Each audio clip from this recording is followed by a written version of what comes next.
E depois eu posto na internet para quem quiser assistir de novo. Beleza? Bom, passaram 5 minutos já, então 6h35. Vamos começar nossa aula.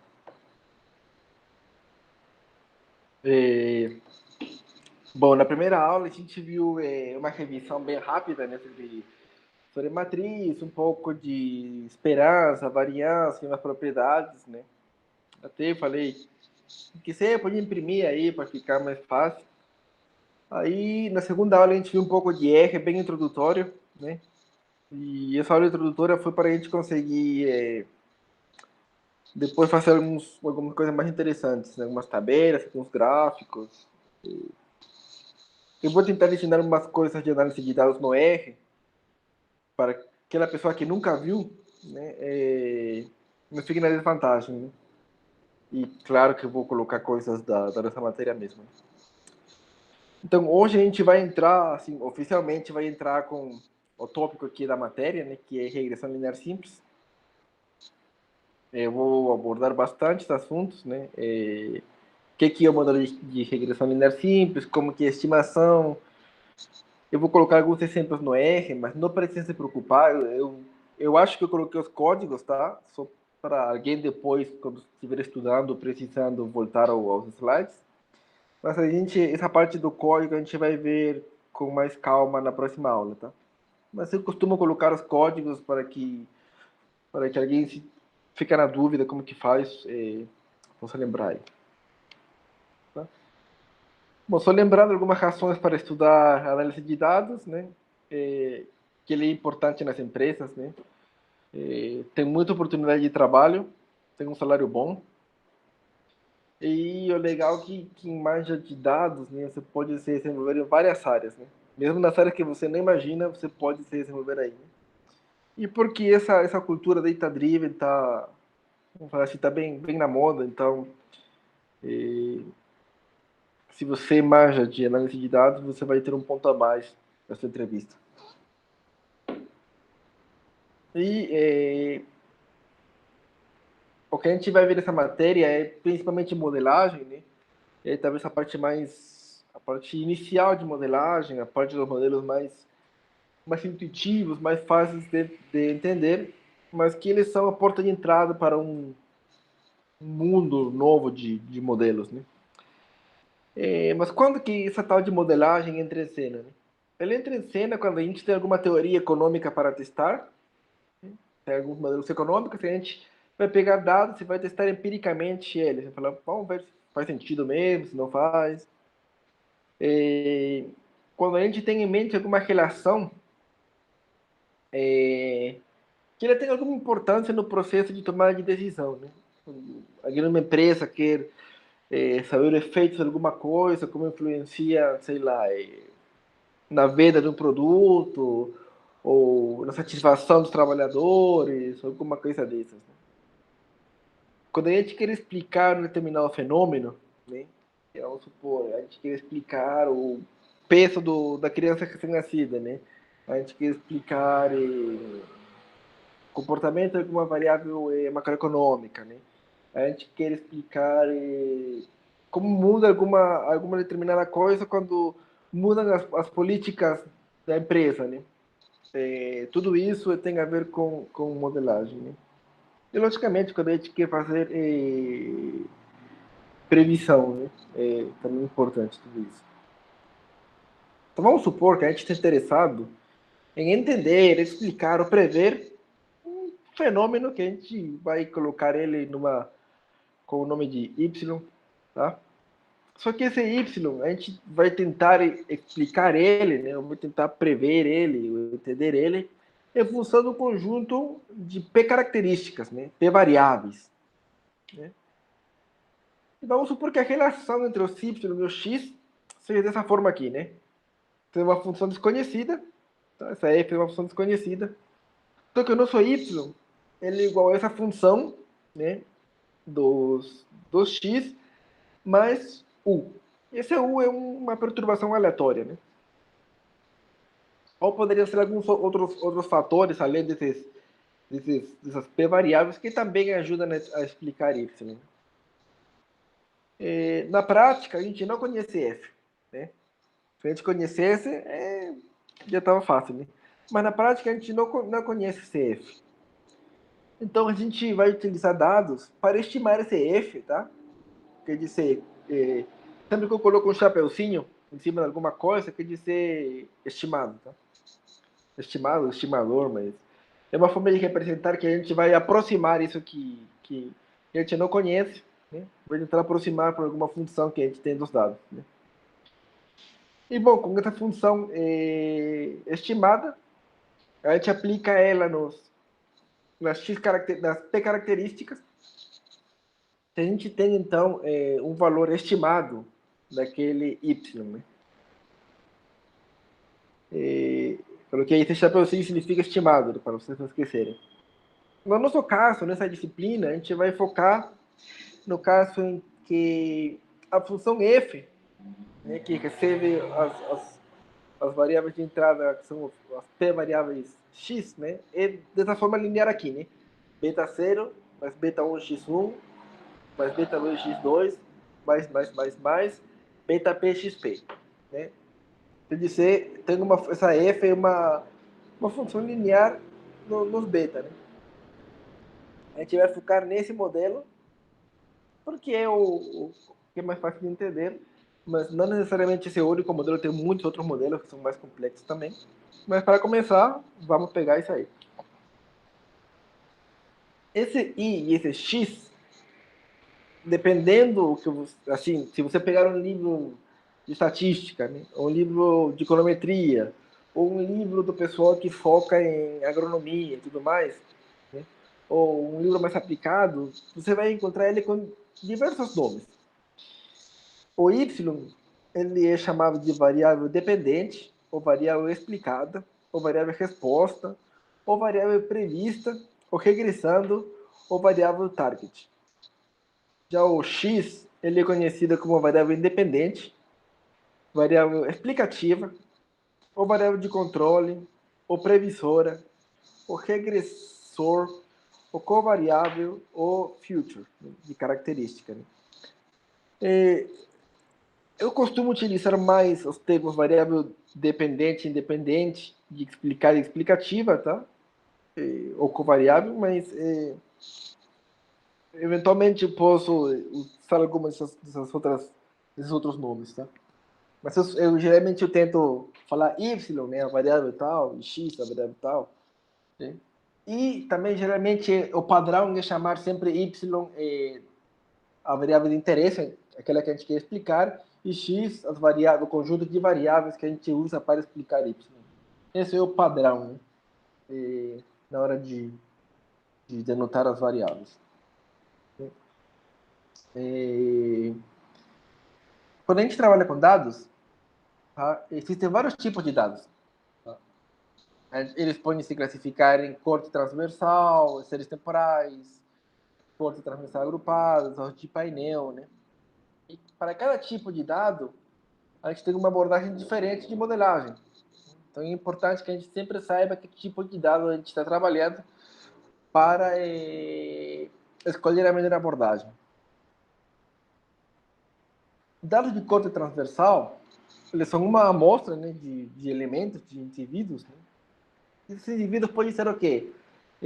Consumidores, empresas, países, alunos, professores. Né?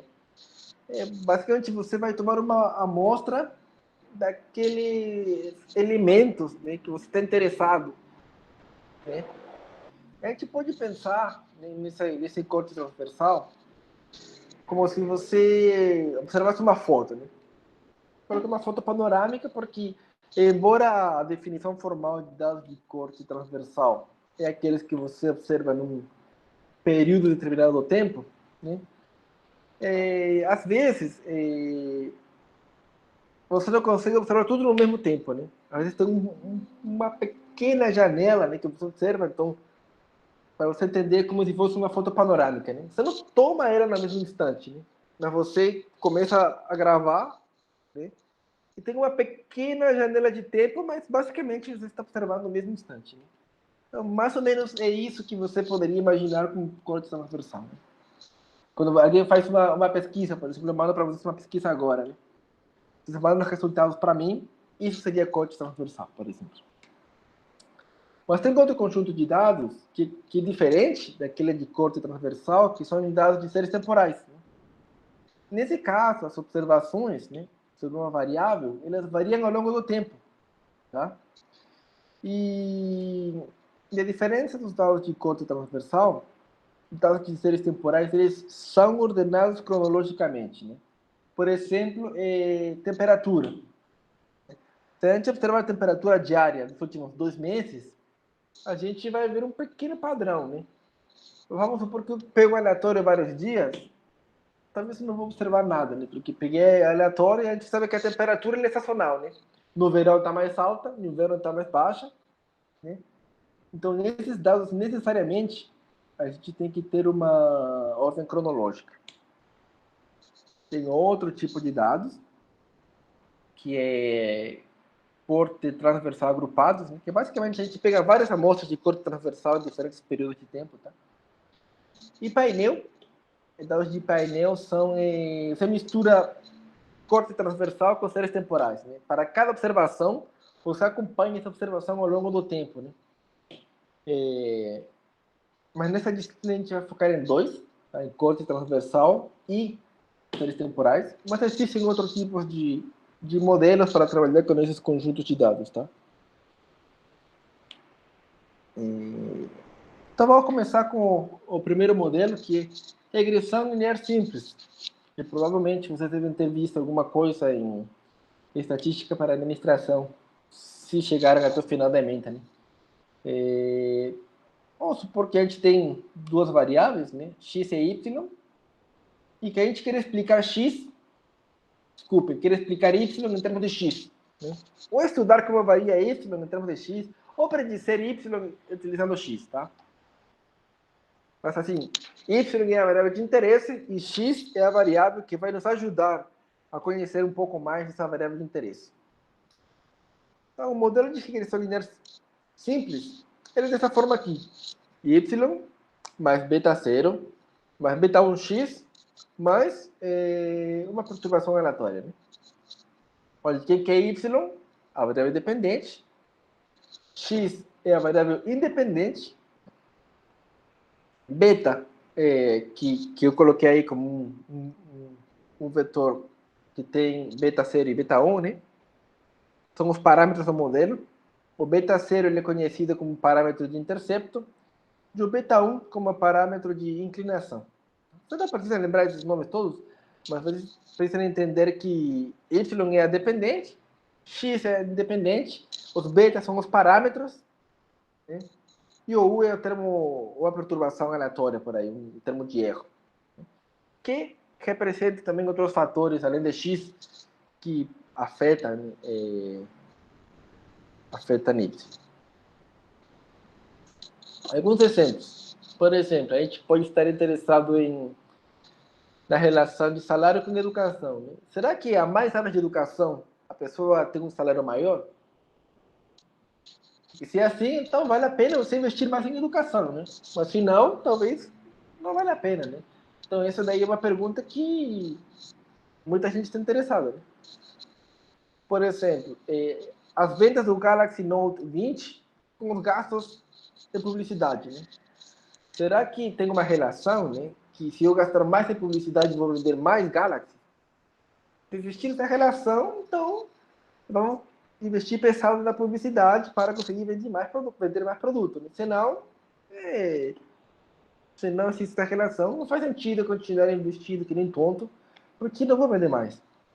Né? Pressão arterial e a dosagem de um determinado medicamento. Né? Será que se uma pessoa estiver consumindo uma certa dosagem de um medicamento, a pressão dele diminui ou aumenta? Né? Isso é importante, é para controlar. Se a pessoa tiver uma pressão baixa, vamos diminuir ou aumentar a dosagem, dependendo da relação que estiver aí. Se estiver com uma pressão alta, a gente faz o contrário. Né? As notas do Enem, por exemplo. Será que existe uma relação entre as notas do Enem, né, e as horas de estudo? Né? Será que se uma pessoa estuda mais, vamos supor, tem mais horas de estudo por semana, isso vai refletir na nota dele do Enem? Satisfação dos trabalhadores, por exemplo, com horas de reuniões virtuais. Será que, se na semana tem muitas horas de reuniões virtuais, né? Será que o trabalhador perde paciência e o índice de satisfação dele começa a cair? Né? Ele começa a ficar tão irritado que até quer mudar de empresa? Isso é importante também para as pessoas. Né? Então, mesmo para vocês, né? Por exemplo, as horas de estudo que vocês têm na matéria, será que ajuda que vocês tirem mais nota na matéria? Né? Então, você vê que tem um monte de aplicação. Né? E tudo isso a gente precisa conhecer a relação que existe entre uma variável e a outra. Né? Então, nos exemplos anteriores, a gente estava interessado em saber como X, né? Por exemplo, horas de estudo, horas de reuniões virtuais, que mais tinha? Áreas de educação, gasto de publicidade, como ele afeta, né? Ou explica, ou ajuda a predizer Y, né? Que era número de vendas, nota do Enem, índice de satisfação, né? Então, estamos interessados nesse tipo de relação. Tá? E um problema aqui interessante, né, é saber como que é o efeito de X, né, qual é o efeito de X sobre Y, mantendo fixos os outros fatores. Né? Como que eu mexo no X, né, o que eu espero que aconteça quando eu mexo no X, o que poderia acontecer no Y. Né? Por exemplo, no exemplo de horas de estudo e rendimento acadêmico. A gente ter uma relação, vamos supor que existe uma relação que a cada hora de estudo você tem, vamos supor que o valor esperado da sua rendimento escolar aumente, sei lá, em 0,5. Né? Aí você quer fazer, você vai turbinar suas horas de estudo, né, para estudar, para ter uma nota melhor. Né? Se, por exemplo, numa empresa, percebem que as reuniões via Zoom, né, estão enchendo a paciência dos trabalhadores e o índice de satisfação está caindo, né? O que vai deixar o trabalhador cansado, chateado, sem vontade de trabalhar e com menos produção, né? Eles vão começar a diminuir, né, o número de horas de reunião para que a satisfação dele no trabalho seja boa, ao ponto que ele consiga produzir um bom trabalho. Né? Mas esse tipo de efeito, né, de X sobre Y, quando os outros fatores são fixos, ele é bem interessante e ele tem um nome, né? Em alguns livros você vai encontrar como efeito ceteris paribus. Né? Os economistas gostam de usar esse termo. Né? Essa é uma expressão em latim que basicamente fala quando todos os outros fatores, né, são fixos. Né?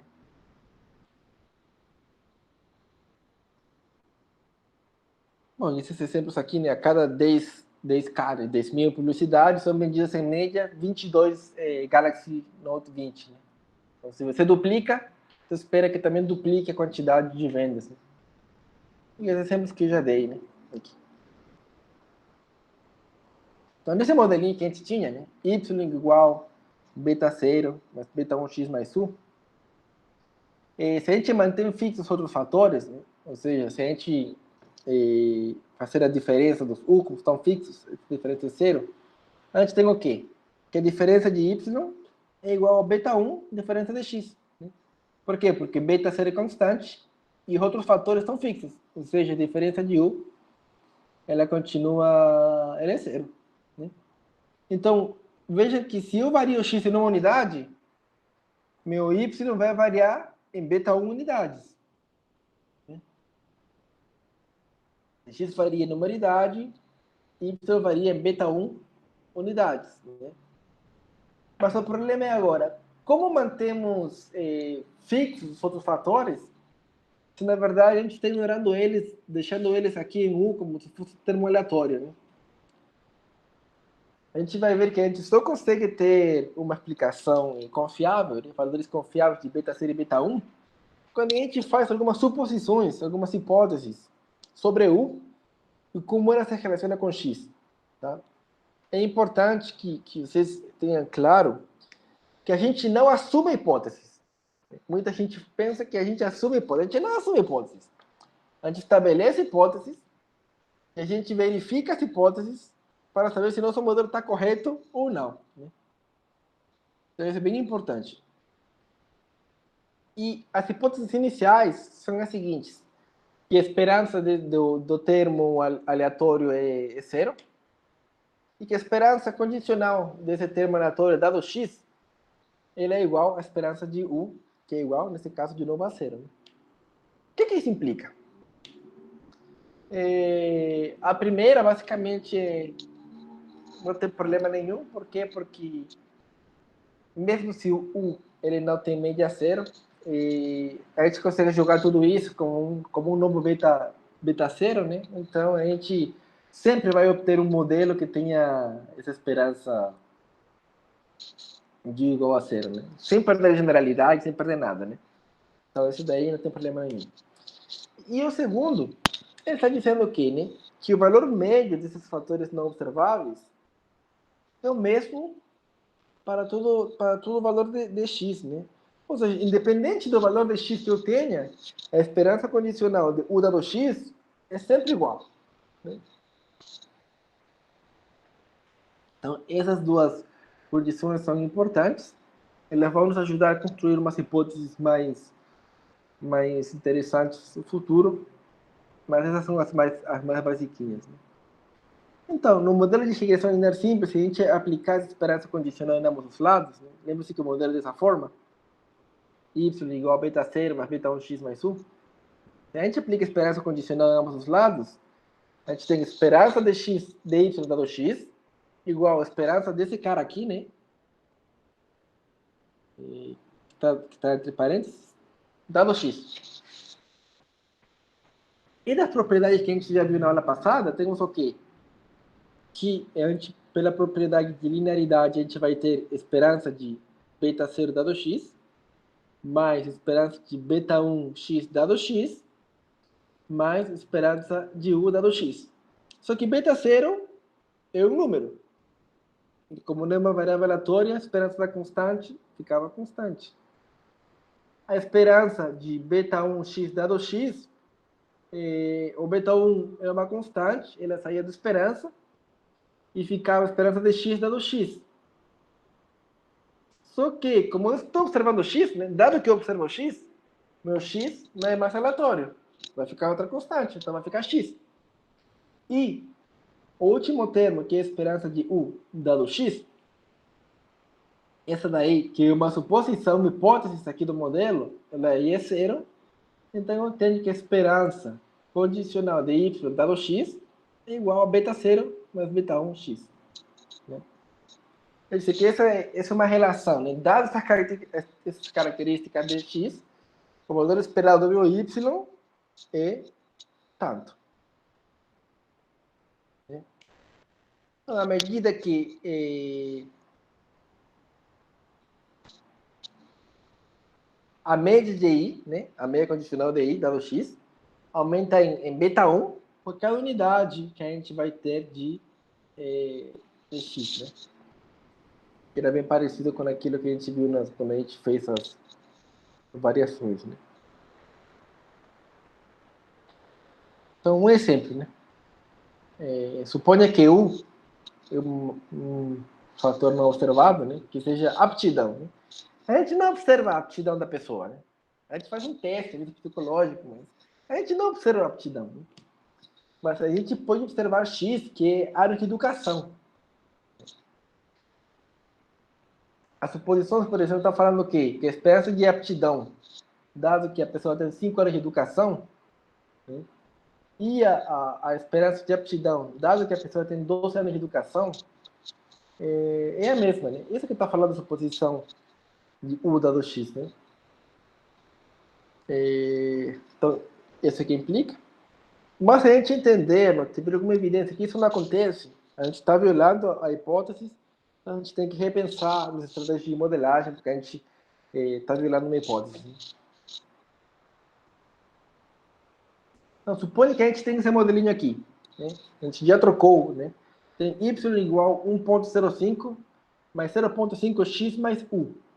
Aplicando esperança condicional, vai ficar a esperança condicional de y dado x igual a 1,05 mais 0,5x, né?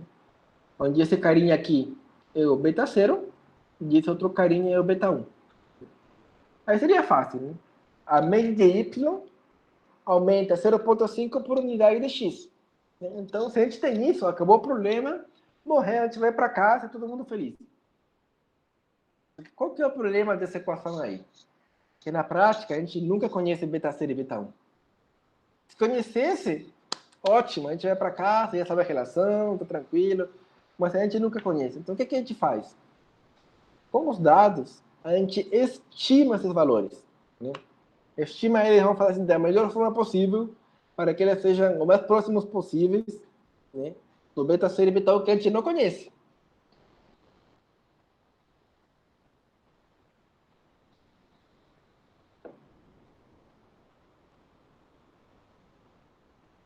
Então, por que a gente precisa estimar os betas? Porque a gente não conhece eles. Então, esses valores estimados, né, vão ser denotados com chapeuzinhos, eles vão ser estimados utilizando os dados. Então, vamos anotar, nesses, entre parênteses, tem x1, y1 até xn, yn. É uma amostra aleatória, né? Para quem não lembra, uma amostra aleatória independente que é identicamente distribuída, né? É uma amostra aleatória de tamanho n da população. Então, a gente tem essa relação, né? Para cada i, né? yi vai ser igual a beta 0 mais beta 1 xi mais ui, né? De novo, a gente não conhece nem beta 0 nem beta 1. A gente está interessado nisso aqui, né? Eu plotei, fiz o gráfico dos y e dos x, né? Que são os pontinhos. A gente quer uma reta, né? Que nos ajuda a entender eles. Se a gente conhecesse os valores de beta 0 e beta 1, a gente traça a reta e pronto. Mas a gente não sabe. Então, com os dados que a gente tem, a gente vai tentar construir essa reta.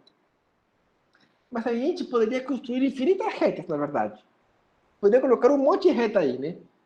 Por que essa reta azul? Poderia colocar outra reta mais inclinada, menos inclinada, sei lá, né? Mais para cima, mais para baixo, paralelo. Infinitas retas. Então, como é que a gente vai obter a melhor reta? Vamos falar assim, né? Tem vários métodos, tá?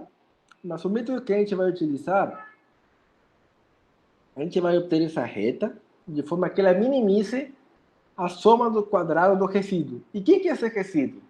É o valor observado de y menos o valor estimado, né? Que esse valor estimado é dado por essa equação, né? Opa, aqui era mais, tá? Beta 0, aqui era B0 mais B1, tá? B0 e B1 eu não sei quais são, né? Eu vou buscar eles, né? De forma que essa diferença aqui, ao quadrado, a soma de todas elas, para todos os x, seja a mínima possível. Então, se denotar como esse QR, né, soma de quadrados resíduos, a somatória dos n pontos, dos n resíduos, ui chapéu ao quadrado, né? Isso aí é a mesma coisa que escrever yi menos yi chapéu, só que esse yi chapéu é esse cara aqui, né? B0 mais B1 xi, né? Eu tenho essa expressão aqui, né? yi menos B0 menos B1 xi, tudo isso ao quadrado, né? Isso é exatamente a soma dos quadrados dos resíduos, né? Então, eu quero meu beta 0 chapéu e meu beta 1 chapéu de forma que os beta 0 e beta 1 minimizem essa soma de quadrados. Tá? Então, para minimizar esse cara aí, a gente lembra um pouco de cálculo, de matemática, né? E como que a gente minimiza esse cara? A gente deriva, né? Deriva esse cara igual a derivada a zero, né? Para obter alguns possíveis candidatos. E depois deriva de novo, né? Faz uma segunda derivada. E verifica se esse ponto candidato é o ponto de mínimo. Né? Então a gente precisa que derivar, achar os pontos e depois verificar se esse ponto é ponto de mínimo, beleza? Quando a gente deriva, né? Eu não vou entrar muito em detalhes da derivação e tudo mais, mas quando a gente deriva, a gente vai derivar em função de beta, de B0 e B1. Tá? O primeiro daqui é com respeito a B0 e o segundo com respeito a B1. A gente vai igualar a zero cada um dos dois, né? Eu coloquei aqui de diferentes cores só para a gente ficar mais claro, né? Consigo igualar a zero e posso até sumir com os menos 2 em ambos os lados, né? Posso delimitar eles. E após um pouco de conta, tá? Que eu não vou fazer aqui, mas basicamente ir igualando, né, tudo mais. O primeiro é fácil, né? Você vê que soma aqui, soma os y, vai ficar n beta 0 menos beta 1 chapéu, soma dos x, divide entre todo mundo e consegue esse cara aqui, né? Outro é um pouquinho mais chato, mas você derivado e tudo mais, igualando a zero, você vai ter esses caras aqui que são os candidatos, tá? A equação 1, né, as equações em 1, elas são conhecidas como condições de primeira ordem, né? E disso, a gente tem o quê? Que de graça a gente tem que a média dos U, que esse cara aqui na verdade é U, né? Ele, do sul chapéu é igual a zero, e que a média de x o chapéu também é igual a zero, tá? É só por definição, né? O que está dentro do parênteses vermelho, isso daí é um resíduo, né? O chapéu, o chapéu. E aqui a gente teria xi no lado da cor, não sei que cor é essa daí, acho que é roxo, né? Cor roxo, teria xi, o i chapéu, né? Então, a gente divide tudo por n, e vê que a meia disso é igual a zero. Então, a gente tem os candidatos. Como a gente sabe que de fato isso é o mínimo, a gente tem que utilizar a segunda derivada, que eu não vou fazer a conta, né? Mas só para vocês saberem, a gente tem que calcular essa matriz aqui, de segundas derivadas, e essa matriz tem que ser definida positiva, ou seja, todos os valores, autovalores têm que ser positivos. A matemática por trás disso, agora não vem, a gente não vai cobrar isso. Então vocês precisam confiar em mim, que é assim que a gente chega aos estimadores, tá? A gente pode ver algum livro depois, se a gente quiser, mas basicamente esse é o processo, né? A gente quer construir a reta de forma que a diferença quadrada do valor observado com o possível valor estimado, a soma deles seja mínima. Para minimizar, a gente deriva igual a zero, calcula os pontos candidatos, faz a segunda derivada e verifica se é ponto candidato é ponto de mínimo. Essa condição é satisfeita no modelo, tá? Então, esse método é conhecido como método de mínimos quadrados ordinários. Por que mínimos quadrados ordinários? Porque a gente minimiza os quadrados, né, os quadrados residuais, e ordinário, porque o método é bem simples, né, um método ordinário, um método simples. Então, esse é o famoso método de mínimos quadrados ordinários, que será bem utilizado ao longo de toda a disciplina, tá? Então, os estimadores de mínimos quadrados ordinários para beta 1 chapéu e beta 0 chapéu são esses caras aqui. Então, além de ter uma conta matemática, o importante é que vocês entendam a intuição, né? De onde que vem esse cara? Né? O cara vem de minimizar, de obter a reta que minimiza as coisas. Né? Mas lembrar de beta 1 chapéu é meio chatinho, né? Então vamos ver se tem uma forma mais fácil de conhecer ela. Vejam que se eu pego esse beta 1 chapéu e divido em cima de baixo por n menos 1, eu vou ter no numerador a covariância, né, a amostral de x e y, e embaixo vou ter quem? A variância amostral de x. Então, meu beta 1 chapéu, eu posso escrever com uma covariância xy dividido pela variância de x, né? Que fica mais fácil lembrar, né? Mas também tem outra relação que vocês podem encontrar nos livros, que é a correlação de x e y, né? Que eu denoto aqui como um ρ chapéu xy, né? Ele é igual a quem? A covariância de xy dividida pelo desvio padrão de x e desvio padrão de y. Então, eu vou reescrever essa covariância de xy como quem? Como ρ chapéu xy multiplicado pelo desvio padrão de x e y, né? E como embaixo já tenho a variância de x, né? Eu simplesmente cancelo e fica essa outra fórmula alternativa, né? Temos três fórmulas equivalentes para calcular beta 1 chapéu, tá? Agora, é comum vocês encontrarem nos livros, na internet, os termos estimador, estimativa e valor estimado, tá? E isso pode causar alguma confusão, tá? Eles não são iguais, tá? Estimador é a fórmula, tá? E quando a gente utiliza a fórmula, né? Quando a gente pega dados observados, aplica eles na fórmula e obtém um número, esse número é a estimativa ou valor estimado, tá? Então, existe uma diferença entre estimador e estimativa, né? Estimador é a fórmula, estimativa ou valor estimado é o número, tá? Eu tenho que ter muito cuidado aí para não ficar tanta confusão na cabeça. E bom, uma vez que a gente já então estima beta 0 e beta 1, a gente vai obter valores estimados de y, né? São conhecidos como y chapéu. Y chapéu vão ser quem? Beta 0 chapéu mais beta 1 chapéu x. Então, esses são os valores ajustados, né? Os valores previstos da nossa regressão. De novo, né? A gente pode fazer a variação sim aí, né? Tem que, quando x varia em uma unidade, né? Y, nesse caso y chapéu, né?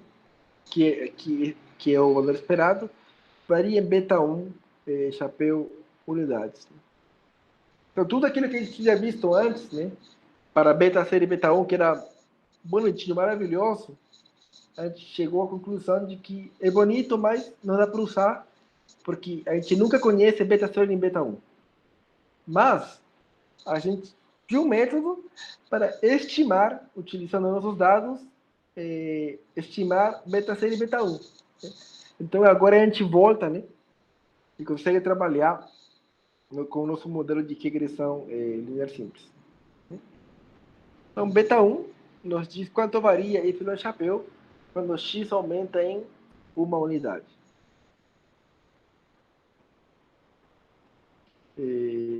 Até aqui alguma pergunta?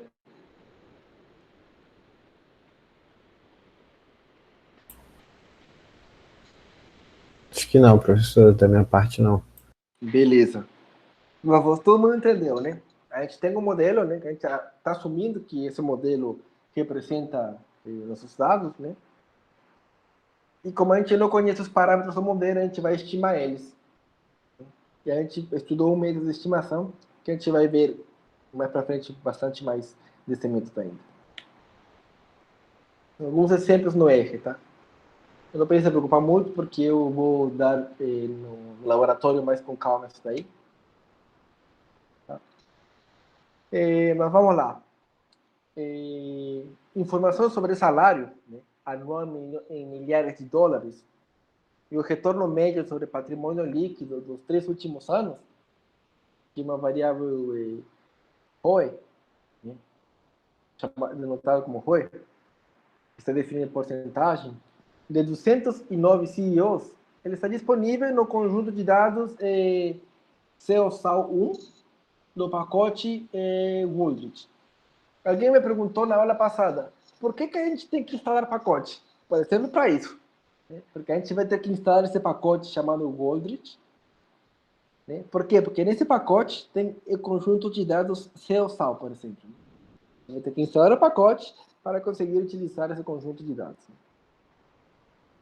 E a gente quer estudar correlação de salário do CEO com o ROI. O que você imagina, né? A maior ROI, o cara ganha maior salário, né? Por quê? Porque deu um patrimônio maior para a empresa, né? Um patrimônio líquido, um retorno, né? Maior, né? Então você espera que o cara ganhe mais, né? Mas quanto mais, né? Esse quanto mais, nós não falar o beta 1 chapéu que a gente vai calcular. Tá? Não precisa se preocupar com o que está em cinza, tá? São simplesmente os códigos para vocês voltarem. Mas o que a gente vai focar é aqui na tabelinha. Vejam que salários são diferentes e o ROI é diferente. Por exemplo, o primeiro CEO, né, ele tem um salário anual de 1.095 milhares de dólares e um retorno médio sobre patrimônio de 14,1%. O CEO tem um salário anual de 1.001 milhares de dólares e um retorno médio sobre patrimônio líquido de 10,9%. E assim vai, né? E se a gente quer ver algumas estatísticas descritivas deles, né? Para ver que tem alguma variação, né? Por exemplo, o salário mínimo é 223 mil dólares anuais e o máximo é esse cara aqui que ganha tudo, né? E também, né, o ROI aqui tem um mínimo, né, que é 0,5%. E tem um cara que é um monstro, né, que ele deu 56,30% de retorno líquido sobre patrimônio líquido para a empresa. Os códigos a gente vai ver na próxima aula com mais calma. Então vamos lá. A gente tem essa fórmula, né, de beta 1 e de beta 2. É simplesmente aqui eu estou fazendo algumas contas. Vocês podem ver aqui que tem essa covariância, né? A variância e tudo mais. Só para calcular esse carinha, né? Para calcular meu beta 0 chapéu e beta 1 chapéu. Tem um exercício aqui que vocês podem fazer. Se vocês copiarem todos os códigos, tá? Se vocês estarem os pacotes, você copia tudo que está nesse quadrinho um pouquinho mais cinza. Se você copia e cola no R, ele roda, tá? Eu copiar e colar. Bom? Depois da próxima laboratório, que a gente vê isso aqui com mais calma, vocês vão praticar, né? Vai calcular aquela outra fórmula e ver, né, se os números batem, tá? Mas, logicamente, que a gente não precisa fazer essa conta toda sempre, né, por usar o R. Né? Mas uma vez na vida a gente vai fazer para a gente entender que a fórmula é de fato essa. No R tem esse comando, que é o comando LM, tá? Que significa Linear Model. Né? E a forma como a gente calcula tem esse padrão aqui, variável dependente, tem esse tio, né? Variável independente, e vocês colocam no conjunto de dados, automaticamente ele estima, né, e dá os valores aqui, né? A gente vai fazer um pouco mais na aula, mas o que eu iria chegar é o quê? Ó? A gente chegou nessa relação, o salário estimado, ele é igual a 963,2 mais 18,5 ROI. Quer dizer, como o ROI é uma variável de percentagem, né? Se o ROI aumentar 1%, a gente espera o quê? Que o salário anual do CEO aumente em 18.500 dólares. Né? Isso que vocês têm que aprender a fazer, principalmente, né? E interpretar, né? Professor, pode repetir esse slide de novo, essa parte da análise? Desde o LM ali, do código? Ah, sim, claro. Esse LM é o comando do R para ajustar uma regressão. Tá? E como você coloca os parâmetros aqui no comando LM, salary, né, que é a variável dependente, que seria o Y, tio, e coloca o X. Né? No nosso caso, o X é ROI. Né? E como ele não sabe, você pode colocar sal, ROI, X, Y, mas ele vai pegar de onde essas variáveis, né? Ele precisa que a gente coloque dê para ele o conjunto de dados, né? Então, a gente coloca vírgula, data, igual, o conjunto de dados que a gente está trabalhando, né? Que nesse caso chama CEOSAL 1, né? Aí, quando a gente ajusta, tudo que está com marquinha de 2 jogos da velha aqui, é a saída do R, né? Você colocou isso no R, tudo isso foi o que apareceu quando você deu Enter, né? Até o 18.5 daqui. Como a gente coloca isso na nossa fórmula do modelo? Como y é nossa variável dependente, lembra, será y igual beta 0 mais beta 1x, né? A gente coloca esse intercepto beta 0 e o beta 1 é aquele que está associado à variável ROI. Né? Então a gente escreve o salário estimado, né? Porque a gente não está considerando mais aqui o termo aleatório. Então o salário estimado, o y chapéu, ele é igual a beta 0. Nesse caso, nosso beta 0 chapéu é 963.2, mas beta 1 chapéu, que agora no nosso caso 18.5, x. E x é quem? ROI. Né? Então a gente agora tem essa equação aí.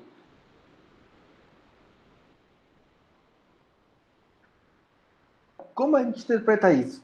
Eu tinha visto, né? Quando x aumenta em uma unidade, y chapéu aumenta em beta 1 unidades. Né? Ou no caso, beta 1 chapéu unidades.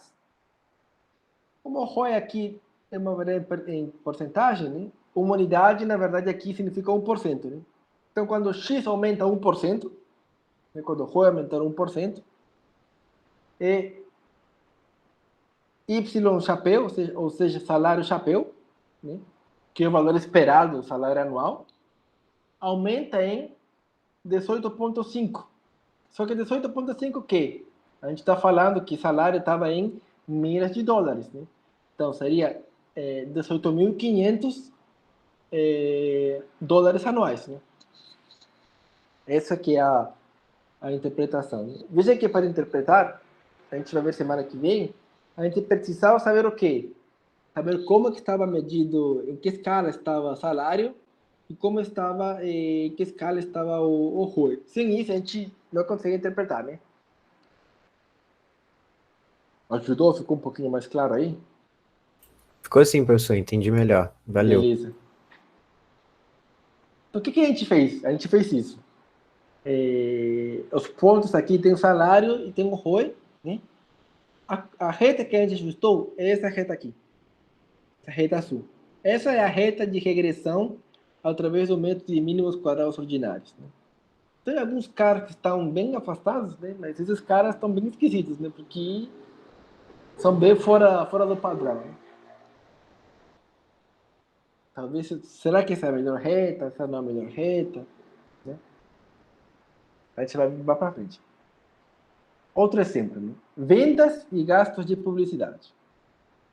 Esse conjunto de dados aqui, advertising, ele contém informações de vendas de um determinado produto, tá? Em 200 lojas diferentes. E além de ter a informação das vendas, tem informação do gasto em publicidade feito pela TV, pelo rádio e pelo jornal, tá? A gente está interessado, vamos supor que o Anderson é o gerente dessa rede de lojas, né? E logicamente ele quer vender mais produto. Mas a gente não consegue aumentar diretamente as vendas. A gente não consegue forçar ninguém a comprar alguma coisa. Mas se existir uma relação entre a quantidade de dinheiro que a gente gasta em publicidade em alguma mídia e o número de vendas, a gente consegue injetar dinheiro, né, para gastar em publicidade nessas mídias, porque isso a gente vai esperar, tem essa relação que vai aumentar o número esperado de produtos vendidos. Né? Então a gente tem que encontrar essa relação, criar esse modelinho simples, para que o Anderson consiga tomar uma boa decisão se vale a pena, por exemplo, colocar mais dinheiro em publicidade na TV ou não. Tá? Como a gente está trabalhando com regressão linear simples, vamos escolher TV, tá bom? A gente quer ver se TV, se tem uma relação entre o gasto de publicidade pela TV e o número de vendas do produto. Tá? Então, a gente está interessado nesse tipo de relação. Né? As vendas igual a beta 0 mais beta 1 TV mais um termo aleatório aí. Tá? Esses dados estão na internet, tá? Tá nesse endereço aí. Se você faz um clique aí, o slide vai te mandar para o site onde estão os dados. Está parte no meu site. Esse é o read.csv. Ele está lendo os dados. Tá? E esse head aqui, ele vai me mostrar os 5 primeiros dados. Né? Os 6 primeiros dados. Ele pegou X porque ele deve ter um índice aí nos dados. Mas aqui temos o gasto. Todos os gastos estão em milhares, tá? E as vendas também em milhares. O gasto de TV, né? O gasto de rádio, o gasto em jornal e a quantidade de vendas. Né? Então, a gente tem diferentes dados, né? A gente quer ver se eu gasto mais em TV, vou vender mais. Então, para mostrar um pouco do comportamento das vendas da TV, vejam que existe uma variabilidade, né? O mínimo é 1.6 mil, o máximo 27 mil, né? E o mínimo de gasto foi 700 dólares aqui, 296 mil e bolinha de dólares. Né? Então, a gente vai fazer um gráfico primeiro para ver o que tem essa relação. Né? O gráfico é esse aqui, ó, vendas e gasto de TV. E você vê, fala, putz, parece sim que à medida que a gente gasta mais em publicidade de TV, a gente também está vendendo mais. Né? Você consegue traçar na sua mente uma reta, né, que vai ter uma inclinação positiva. Né? Então vamos lá, vamos ajustar o modelo de regressão. Né? A gente pega LM, as vendas, que é a variável Y, tio, TV, que no nosso caso é a nossa variável X, está colocado no nosso conjunto de dados aqui. Tá? Tudo isso aqui é a saída do R. Então, para a gente conseguir interpretar direitinho, a gente escreve, então, as vendas estimadas igual a 7 ponto bolinha mais 0.0475 TV.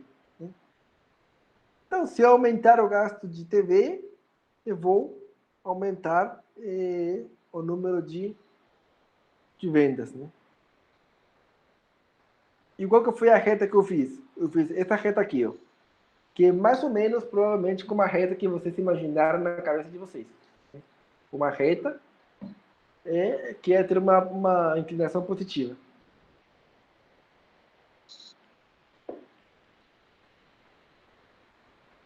Então, o que a gente viu nessa aula? A gente viu o que é o modelo de regressão simples, né? Que é um modelo que temos y e x, um único x, né? A gente viu por que os parâmetros beta 0 e beta 1 precisam ser estimados, né? Que era porque na prática a gente não conhece eles. A gente viu o método de mínimos quadrados ordinários, né? A gente entendeu a intuição por trás do método, que é minimizar a soma de quadrados dos resíduos, né? E a gente conseguiu estimar, então, beta 0 e beta 1. A gente viu 2 exemplos, né, para conseguir um pouco interpretar, né? E colocar os códigos para vocês depois utilizarem. Mas agora, será que esses modelos são bons ou são ruins? Como a gente vai avaliar isso? Né? E como a gente avalia se os betas, por exemplo, são bons ou ruins? E a interpretação dos betas, será que sempre é igual? Sempre a gente interpreta quando x varia numa unidade, y varia em beta unidade? Será que sempre é igual? Independente da forma que x e y tenha? Então, tudo isso a gente vai ver nas próximas aulas, tá? Mas a ideia principal de como funciona o modelo, vocês já viram, tá? Na próxima aula, eu vou começar a aula de R mostrando um pouco de tabelas e gráficos, tá? Bem rápido. Eu recomendo que vocês até já está esse slide no site, que vocês dêem uma olhada para não perder muito tempo. E depois eu vou mostrar um pouco de regressão, tá? E se der tempo, eu vou rodar os códigos que estão aqui, eu vou rodar igualzinho no R, para vocês verem que dá a mesma coisa. Professor, só uma dúvida. Naquele exemplo que você deu, que você puxa pelo link. Esse aqui.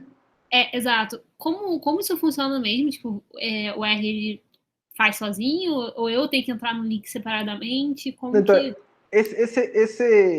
assim, aqui não dá para aparecer o link completo. Então, você vai clicar aqui, permitir, e ele vai aparecer.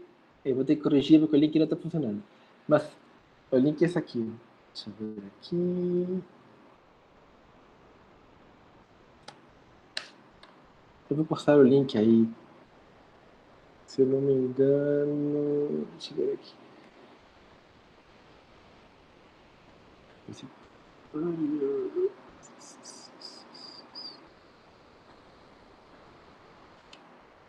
Você não precisa se preocupar com tudo isso aqui, não, tá? É só para chegar nesse aqui. Tranquilo. Pronto, então, esse é o link, tá? Aqui estão os dados. O que eu estou fazendo aqui no slide? Eu estou colocando, entre aspas, esse link que eu copiei do site, né? E chamando o RI, só para não colocar aqui dentro do RIS.CSV, que vai ficar muito grande. E depois eu passo ele como argumento aqui. Ele automaticamente, como você está conectado na internet, ele vai pegar os dados do site, ele vai baixar ele e ele vai salvar no seu R, no caso, nesse objeto que eu chamei advertising. Ele já faz automaticamente. Ah, tá, beleza, legal. Curiosidade mesmo. Mas precisa do link certo, né? Então Ah, eu tá. pensei que iria, mas não foi. Mas aí eu vou postar no coisa. E bom, só um minutinho para mostrar uma coisa.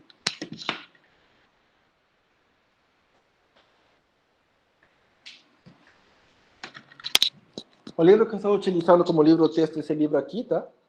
Eu utilizei semestre passado também. Se alguém quiser, sei lá, pegar na biblioteca, não sei se está emprestando, pegar.